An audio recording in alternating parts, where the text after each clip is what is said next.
Commissioner Rouleau, for the record, my name is Sujit Chaudhry, and I'm counsel for the Canadian Constitution Foundation. Commissioner, as you look over the evidence and prepare your report, we would suggest that you do so informed by history. In particular, we would invite you to look back at the cabinet minutes of the last use of emergency powers by cabinet before February 2022.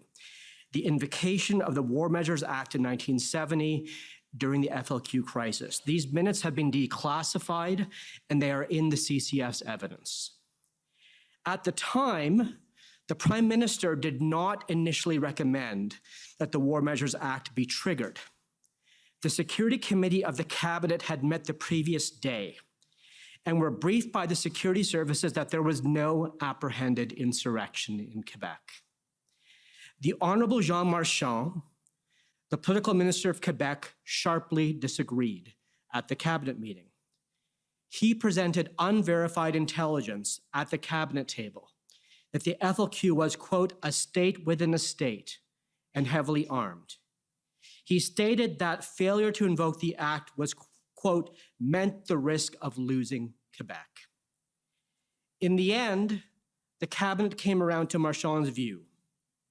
I have no doubt that Minister Marchand acted in good faith.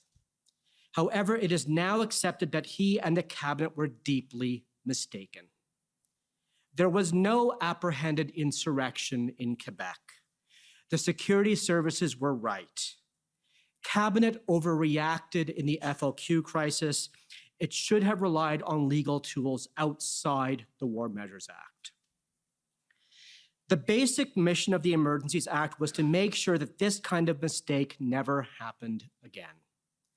Under the War Measures Act, the Governor and Council had nearly unfettered discretion to determine if an apprehended insurrection existed.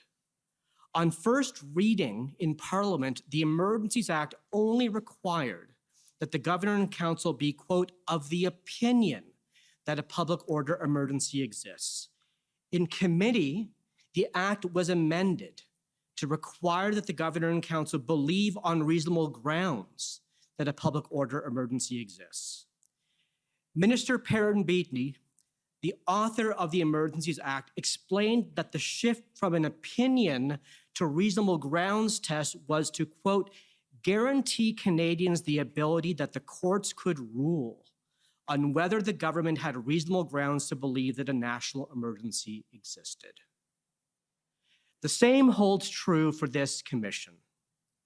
Commissioner Rouleau, you must determine whether the Governor and Council had reasonable grounds to declare a public order emergency. We say that you must conclude that reasonable grounds did not exist for two reasons. First, the Governor and Council can only have reasonable grounds to determine a public order emergency exists if it is provided with all the relevant information to enable it to make a proper decision. The government has not established that the CSIS threat assessment was even provided to the full cabinet. There are good reasons to find in the record that it was not. In addition, the government has not established that the February 13th policing plan was provided to cabinet.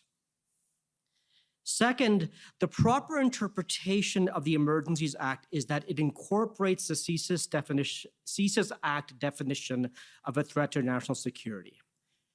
CSIS's own expert assessment of this event is that there was no threat to national security.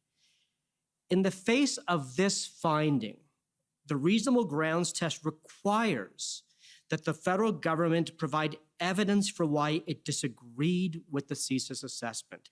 It is simply not enough as a matter of law to say that the cabinet relied on a broader set of inputs to reach its decision.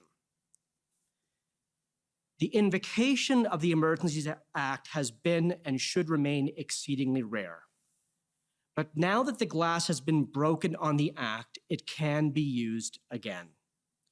When the Commission asked hard questions about the Act's use in 2022, it must also focus on the Act's potential misuse in the future and protect the right to protest, parliamentary democracy, and federalism. We thank you, sir, and the Commission Council for your exceptionally hard work, and we look forward to continuing to work with you until this process is concluded. Thank you.